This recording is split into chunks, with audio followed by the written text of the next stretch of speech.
Hello ka, besties! Check ko nga lang yung bagong gamit na nabili namin online. In fairness dito dahil bukod sa affordable ay quality din.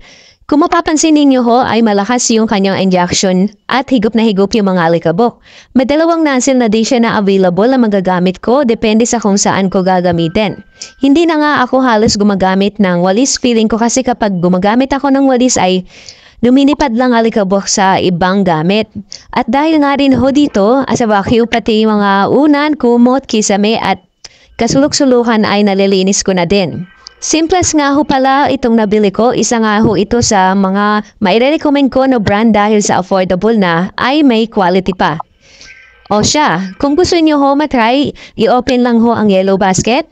Huwag din ho kalimutan mag-like and share and mag-follow. Muli, ito si Kabesties, nagpapaalala na check the reviews before you check out. See ya!